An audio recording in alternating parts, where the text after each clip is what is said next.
What if the person you love the most is already nearing the end of their journey and you don't even realize it? Not because you're not paying attention or because you don't care, but because the signs are quiet.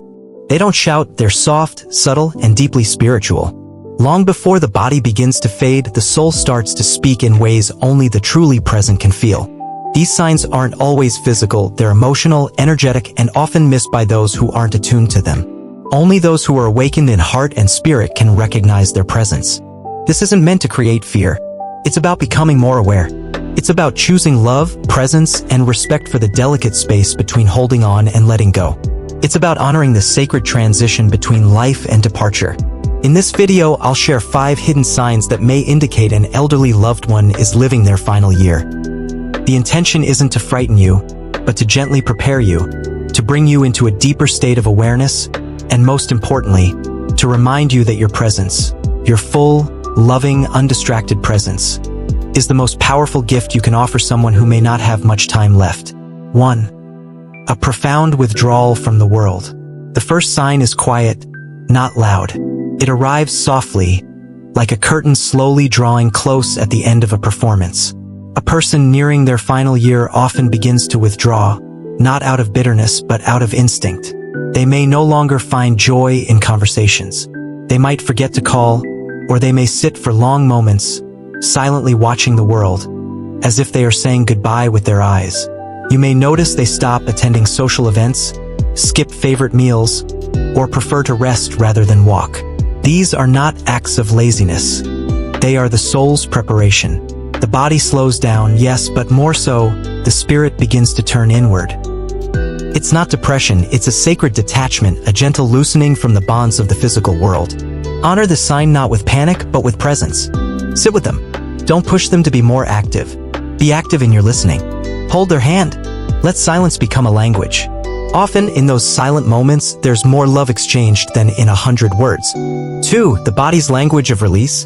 The second sign is spoken not through words, but through the body. You may see significant weight loss. Appetite shrinks. Sleep becomes erratic. The body becomes fragile, like a leaf ready to fall from the tree. These are not just medical signs. They are the body's way of slowly letting go of earthly needs. Food no longer tastes the same. Sleep no longer refreshes. They may forget to eat or no longer ask for water.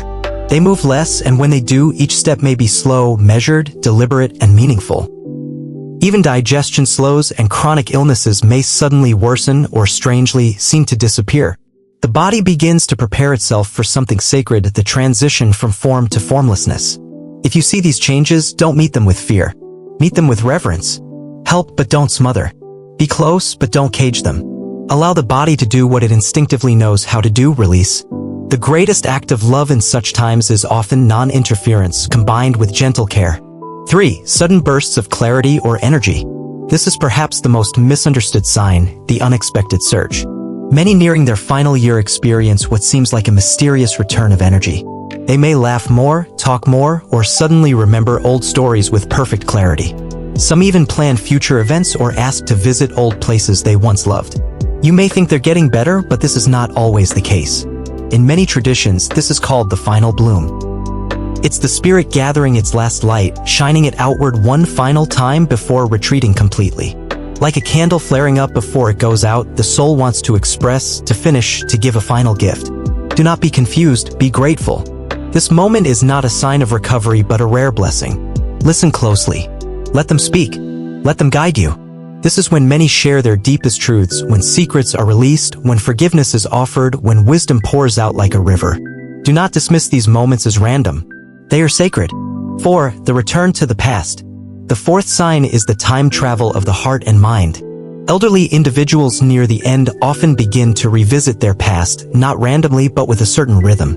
They may talk about childhood as if it happened yesterday. Long-forgotten names and events return with vivid emotion. They may speak of lost siblings, first loves, or old homes with tears in their eyes or laughter on their lips. This is not confusion. It is preparation. The soul is remembering where it came from. The mind is aligning the story of a lifetime into one final, cohesive arc. This is often mistaken for dementia. But listen closely. There is coherence in this journey. There is design.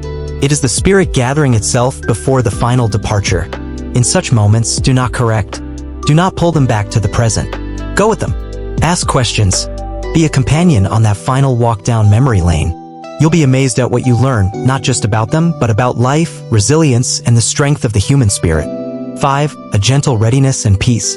Finally, the fifth sign, the most difficult to recognize, but the most powerful of all, a profound peace, a stillness, a sense of completion. They may speak less, but their eyes seem to say, I'm ready. They may smile for no reason. They may look past you as if seeing something or someone far away.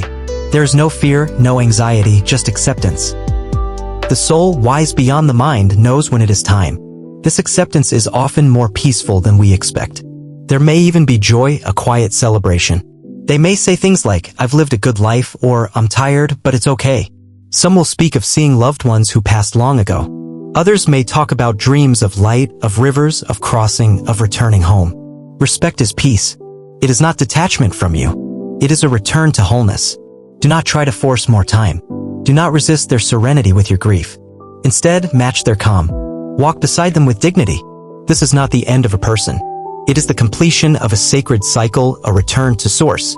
My dear friends, death is not the opposite of life. It is a part of it, a continuation like the setting sun that signals not darkness, but the promise of a new dawn elsewhere. The final year of life is not a tragedy. It is a sacred preparation. These signs, the withdrawal, the bodily changes, the energy surges, the revisiting of memories, and the gentle acceptance, are all signals from the soul to those who remain. I am on my way home. When you notice these signs, do not panic. Do not drown in sorrow. Instead, rise in presence. Be there. Hold space. Speak less. Listen more. Cry if you must, but let your tears water the roots of love, not regret. This is your moment to give back the gift they gave you. The gift of life, of guidance, of laughter, of love. Let your presence be their comfort. Let your love be their pillow. And when the time comes, let them go with grace. Because just as every breath has its inhale and its exhale, every life has its arrival and its gentle departure. And in that final breath, know this, what truly mattered was never how long they stayed, but how deeply they lived and how completely they were loved. May you walk with awareness. May you hold your elders not with fear, but with honor. And may the wisdom of the impermanent guide you to treasure what is eternal. I am Dalai Lama, and I remind you, life is precious. Every moment is a gift. Cherish it, and when the time comes, release with love.